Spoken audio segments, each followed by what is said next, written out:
Usually Gundam endings are defined by some combination of space magic and tragedy, but the Witch from Mercury substituted tragedy for time skip with one of the most optimistic Gundam endings ever. The details of how exactly we got to that ending would take 30 minutes to explain, but the gist of it is that a catastrophe involving a giant mobile Gundam fortress and a giant space laser fighting that giant mobile Gundam fortress was avoided thanks to Miorine's clever political gambit, Suletta's reunion with her sort of dead friend and sister, and of course, space magic.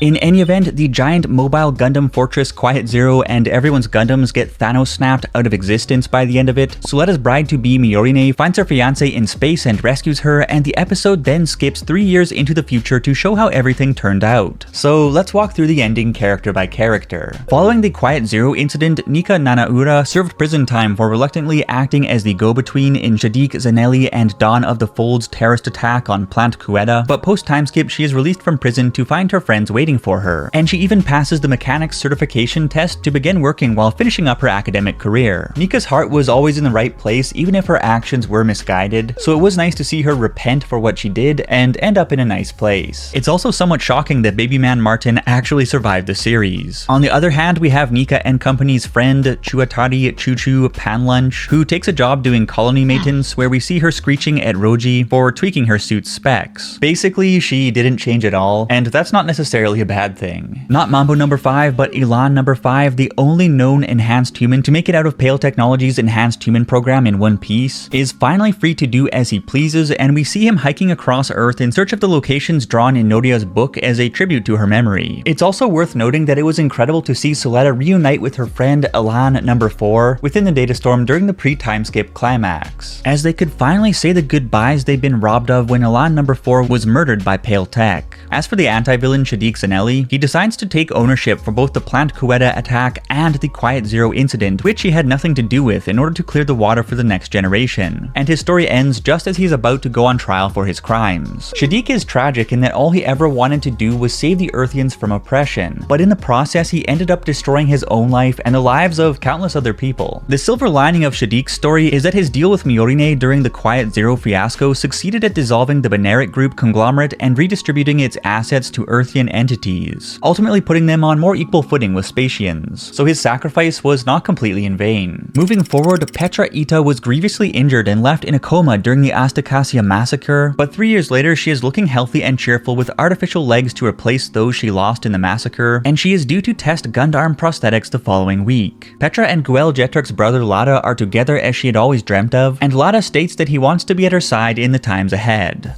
This scene was also important in that it demonstrated that the Gund technology that had been repurposed to create killing machines was now actually being implemented as intended to improve the quality of human life. As for Guel Jetrik, he started the series as a narcissistic bully but went through hell and came out the other side as a hero worth rooting for. His radical character transformation is one of the highlights of the show, and post-time skip we see that he is still working hard to rebuild his family's company together with some unlikely business partners, Jerkface Series and Thigh Blaster Dote. The real Elan series walked off the job when Pale Technologies was decimated by Miorine and Shadiq's shadow deal to dissolve the Beneric Group, and now we see him in Guel's office negotiating a deal to find new jobs for Guel's employees. And apparently he was headhunted by someone, presumably Miorine. OG Elan was a jerk from start to finish, and he eventually profits from it all by weaseling his way in as Guel's business partner. What a guy. As an aside, the Takemoto piano hags heading up Pale Tech were stripped of all power following the Quiet Zero incident, and we see a shot of them looking about as happy as wet cats in a place that looks like a retirement home. Anyways, as for the internet's waifu Cecilia, her unwavering sense of duty to the school even in times of crisis made her an oddly appealing character despite how nasty she was at times, like when she forced Baby Man Martin to give her a pedicure while threatening to destroy his life if he made any mistakes. And post-time skip she is as pushy as ever, working along OG Elan to cut a lopsided deal with Guel. Next up, Miorine's father Delling Rembrandt and Shadiq's adopted father Sarias Zanelli are at long last standing trial for their wrongdoings. Like the other parent-child transitions in the series, this represents a transition point from which the next generation can begin painting over the sins of their parents. And on the note of children, the consciousness of Suletta's sister Erikt, aka Eri, previously confined to Gundam Ariel, was miraculously transferred into one of the mascot keychains belonging to Suletta and Miorine during the Quiet Zero Thanos snap. And now Eri can even communicate with normal people via special hardware. No one understands exactly why this makes sense, but in any event, Tamagotchi Samaya lives on. As for Eri and Suletta's mom, Lady Prospera, aka Elnora Samaya, she received closure earlier during the Quiet Zero incident when her deceased husband, friend, and Eri appeared to her within the data storm. In that moment, she finally found peace, and now wheelchair-bound, she lives in the countryside on Earth with her daughters. Finally, we have the two main gals, Suletta and Miorine. We see Miorine arrive on Earth to further her peace efforts with the Earthians, with Shadik's Turbines 2.0 harem working as her bodyguards. And eventually she arrives at a river in the countryside where she meets Suletta. She asks Suletta if she is going to build a school here too, indicating that Suletta had succeeded at her original dream of building a school on Mercury and is now extending that dream to Earth. The Quiet Zero incident had ravaged Suletta's body, but it seems that her rehabilitation is nearly complete, and we see her happily playing with 3 kids in the grass. It's possible that these are Suletta and Miorine's adopted children, but this is left to the imagination. And on that note, fans wondered if Suletta and Miorine's relationship would be brought to fruition by the end of the series, and yes